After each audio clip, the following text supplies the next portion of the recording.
यथार्थ मोक्ष पथ।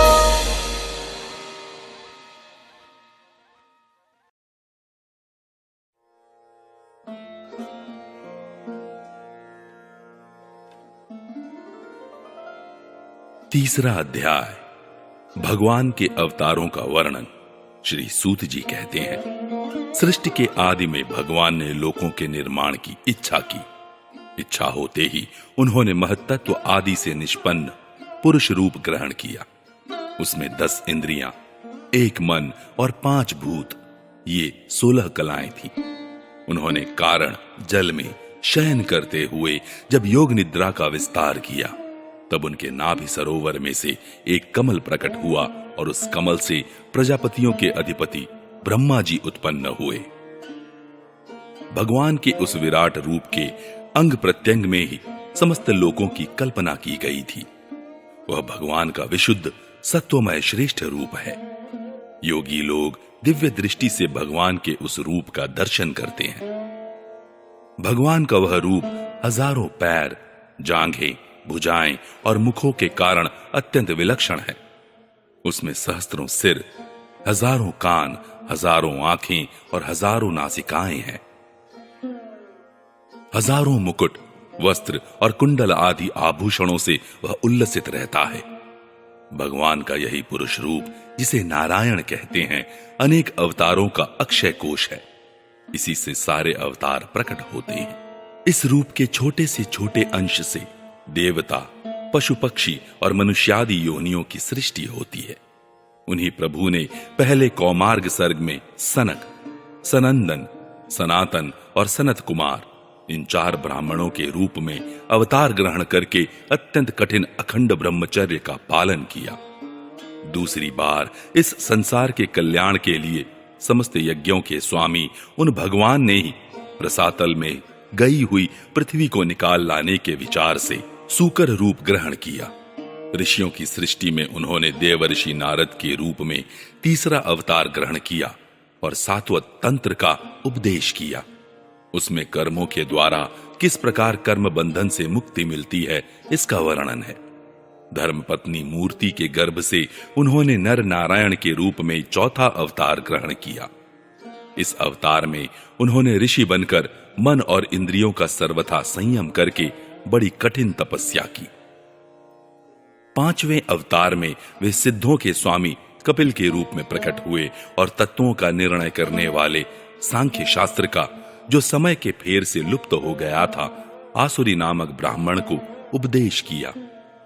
अनसुईया के वर मांगने पर छठे अवतार में वे अत्रि की संतान दत्तात्रेय हुए।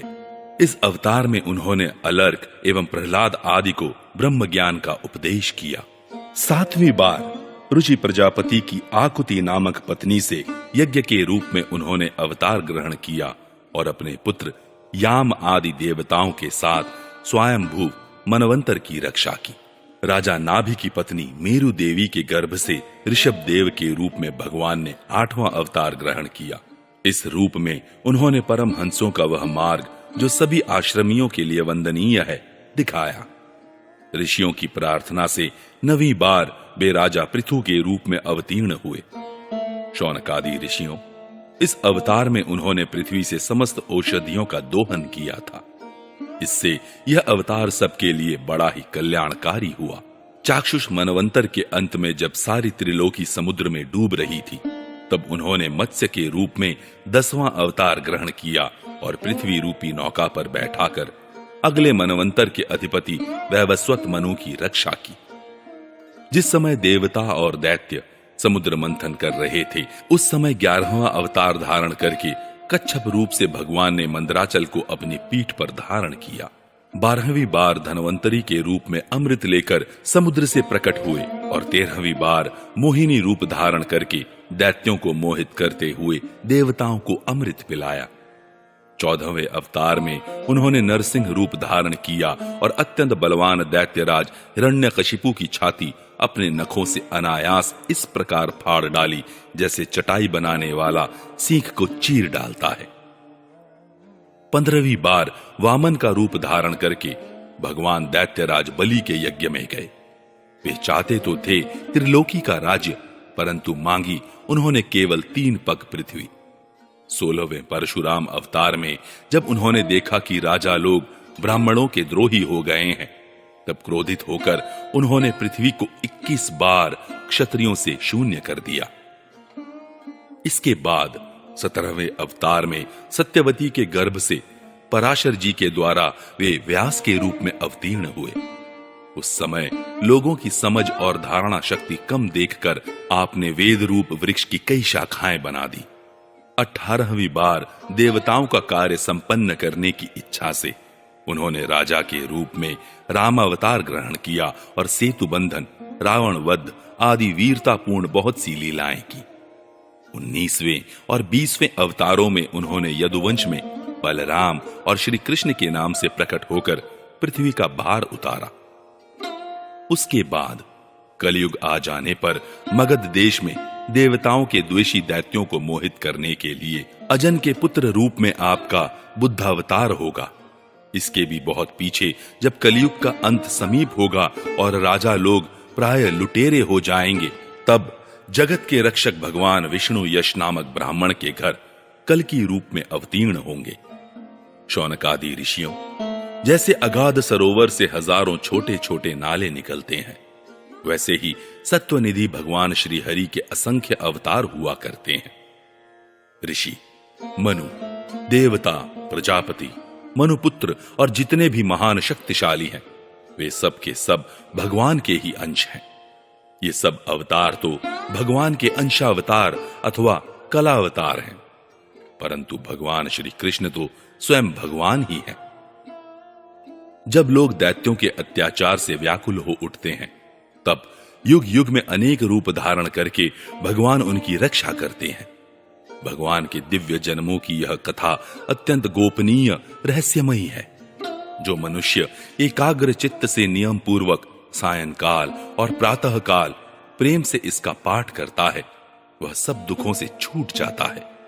प्राकृत स्वरूप रहित चिन्मय भगवान का जो यह स्थूल जगदाकार रूप है, यह उनकी माया के महत्त्वादि गुणों से भगवान में ही कल्पित है।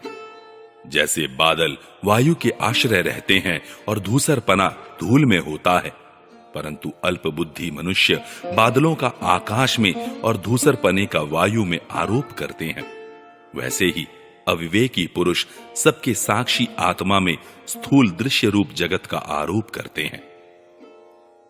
इस स्थूल रूप से परे भगवान का एक सूक्ष्म अव्यक्त रूप है, जो न तो स्थूल की तरह आकारादि गुणों वाला है और न देखने सुनने में ही आ सकता है। वही सूक्ष्म शरीर है। आत्मा का आरोप या प्रवेश होने से यही जीव कहलाता है और इसी का बार बार जन्म होता है। इस सूक्ष्म और स्थूल शरीर अविद्या से ही आत्मा में आरोपित है। जिस अवस्था में आत्म स्वरूप के ज्ञान से यह आरोप दूर हो जाता है, उसी समय ब्रह्म का साक्षात्कार होता है। तत्वज्ञानी लोग जानते हैं कि जिस समय यह बुद्धि रूपा परमेश्वर की माया निवृत्त हो जाती है, उस समय जीव परमानंदमय हो जाता है और अपनी स्वरूप महिमा में प्रतिष्ठित होता है। वास्तव में जिनके जन्म नहीं है और कर्म भी नहीं है, उन हृदयेश्वर भगवान के अप्राकृत जन्म और कर्मों का तत्वज्ञानी लोग इसी प्रकार वर्णन करते हैं, क्योंकि उनके जन्म और कर्म वेदों के अत्यंत गोपनीय रहस्य हैं। भगवान की लीला अमोघ है। वे लीला से ही इस संसार का सृजन, पालन और संहार करते हैं, किंतु इसमें आसक्त नहीं होते। प्राणियों के अंतःकरण में छिपे रहकर ज्ञानेंद्रिय और मन के नियंता के रूप में उनके विषयों को ग्रहण भी करते हैं, परंतु उनसे अलग रहते हैं। वे परम स्वतंत्र हैं। ये विषय कभी उन्हें लिप्त नहीं कर सकते। जैसे अनजान मनुष्य जादूगर अथवा नट के संकल्प और वचनों से की हुई करामात को नहीं समझ पाता, वैसे ही अपने संकल्प और वेदवाणी के द्वारा भगवान के प्रकट किए हुए इन नाना नाम और रूपों को तथा उनकी लीलाओं को कुबुद्धि जीव बहुत सी तर्क युक्तियों के द्वारा नहीं पहचान सकता। चक्रपाणी भगवान की शक्ति और पराक्रम अनंत है, उनकी कोई था नहीं पा सकता। वे सारे जगत के निर्माता होने पर भी उससे सर्वथा परे हैं। उनके स्वरूप को अथवा उनकी लीला के रहस्य को वही जान सकता है जो नित्य निरंतर निष्कपट भाव से उनके चरण कमलों की दिव्य गंध का सेवन करता है, सेवा भाव से उनके चरणों का चिंतन करता रहता है। शौनकादि ऋषियों, आप लोग बड़े ही सौभाग्यशाली तथा धन्य हैं जो इस जीवन में और विघ्न बाधाओं से भरे इस संसार में समस्त लोकों के स्वामी भगवान श्री कृष्ण से वह सर्वात्मक आत्म भाव, वह अनिर्वचनीय अनन्य प्रेम करते हैं जिससे फिर इस जन्म मरण रूप संसार के भयंकर चक्र में नहीं पड़ना होता। भगवान वेद व्यास ने यह वेदों के समान भगवत चरित्र से परिपूर्ण भागवत नाम का पुराण बनाया है। उन्होंने इस श्लाघनीय, कल्याणकारी और महान पुराण को लोगों के परम कल्याण के लिए अपने आत्मज्ञानी शिरोमणि पुत्र को ग्रहण कराया। इसमें सारे वेद और इतिहासों का सार सार संग्रह किया गया है। शुकदेव जी ने राजा परीक्षित को यह सुनाया। उस समय वे परम ऋषियों से घिरे हुए आमरण अनशन का व्रत लेकर गंगा तट पर बैठे हुए थे। भगवान श्री कृष्ण जब धर्म, ज्ञान आदि के साथ अपने परम धाम को पधार गए, तब इस कलियुग में जो लोग अज्ञान रूपी अंधकार से अंधे हो रहे हैं, उनके लिए यह पुराण रूपी सूर्य इस समय प्रकट हुआ है। शौनकादि ऋषियों, जब महातेजस्वी श्री शुकदेव जी महाराज वहां इस पुराण की कथा कह रहे थे, तब मैं भी वहां बैठा था। वहीं मैंने उनकी कृपापूर्ण अनुमति से इसका अध्ययन किया। मेरा जैसा अध्ययन है और मेरी बुद्धि ने जितना जिस प्रकार इसको ग्रहण किया है, उसी के अनुसार इसे मैं आप लोगों को सुनाऊंगा। चौथा अध्याय, महर्षि व्यास का असंतोष।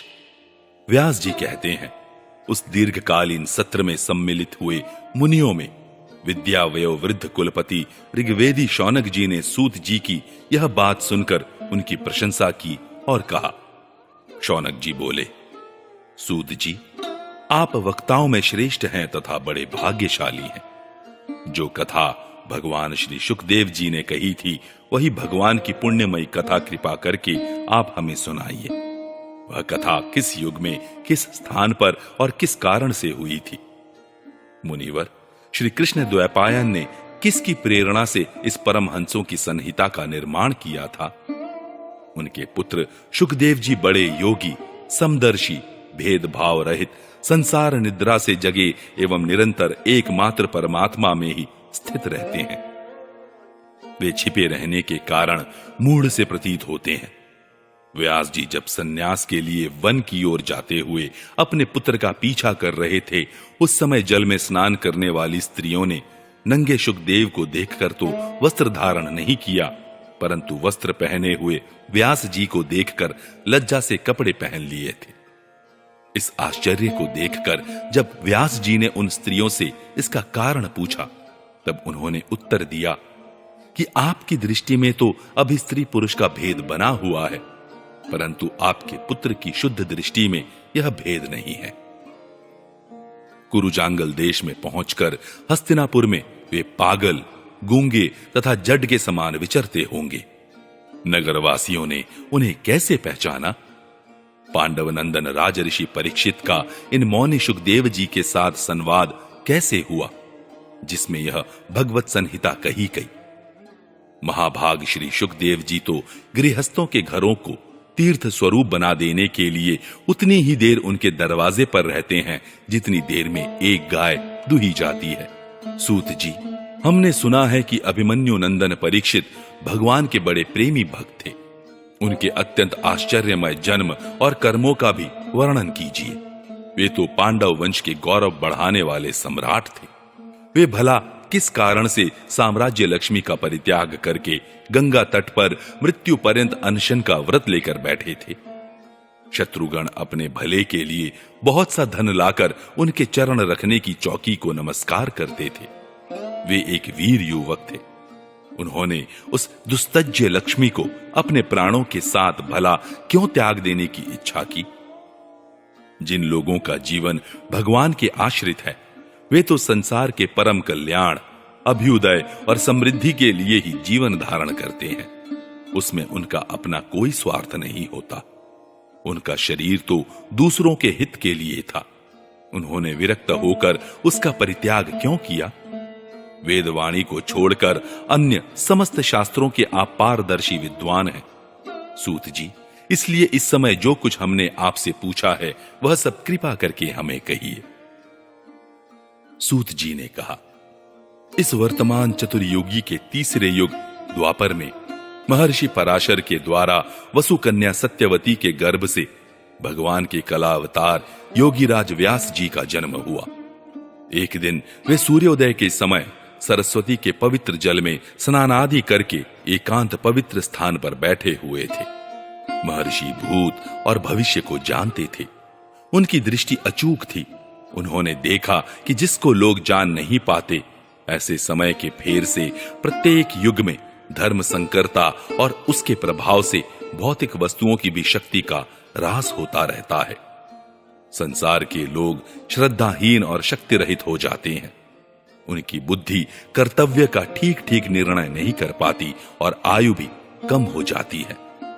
लोगों की इस भाग्यहीनता को देखकर उन मुनीश्वर ने अपनी दिव्य दृष्टि से समस्त वर्णों और आश्रमों का हित कैसे हो, इस पर विचार किया। उन्होंने सोचा कि वेदोक्त चातुर्होत्र कर्म लोगों का हृदय शुद्ध करने वाला है। इस दृष्टि से यज्ञों का विस्तार करने के लिए उन्होंने एक ही वेद के 4 विभाग कर दिए। व्यास जी के द्वारा ऋक्, यजुः, साम और अथर्व, इन 4 वेदों का उद्धार हुआ। इतिहास और पुराणों को 5वां वेद कहा जाता है। उनमें से ऋग्वेद के पैल, सामगान के विद्वान जैमिनी एवं यजुर्वेद की एकमात्र स्नातक वैशंपायन हुए। अथर्व वेद में प्रवीण हुए दरुण नंदन सुमंतु मुनि। इतिहास और पुराणों के स्नातक मेरे पिता रोमहर्षण थे। इन ऋषियों ने अपनी अपनी शाखा को और भी अनेक भागों में विभक्त कर दिया। इस प्रकार शिष्य, प्रशिष्य और उनके शिष्यों द्वारा वेदों की बहुत सी शाखाएं बन गई। कम समझ वाले पुरुषों पर कृपा करके भगवान वेद व्यास ने इसलिए ऐसा विभाग कर दिया कि जिन लोगों को स्मरण शक्ति नहीं है या कम है, वे भी वेदों को धारण कर सकें।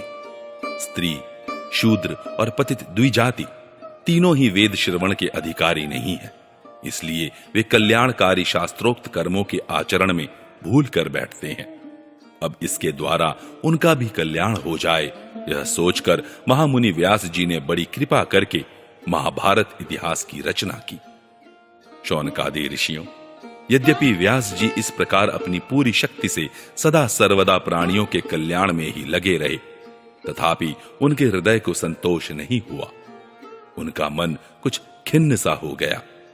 सरस्वती नदी के पवित्र तट पर एकांत में बैठकर धर्मवेत्ता व्यास जी मन ही मन विचार करते हुए इस प्रकार कहने लगे, मैंने निष्कपट भाव से ब्रह्मचर्यादि व्रतों का पालन करते हुए वेद, गुरुजन और अग्नियों का सम्मान किया है और उनकी आज्ञा का पालन किया है। महाभारत की रचना के बहाने मैंने वेद के अर्थ को खोल दिया है, जिससे स्त्री, शूद्र आदि भी अपने अपने धर्म कर्म का ज्ञान प्राप्त कर लेते हैं।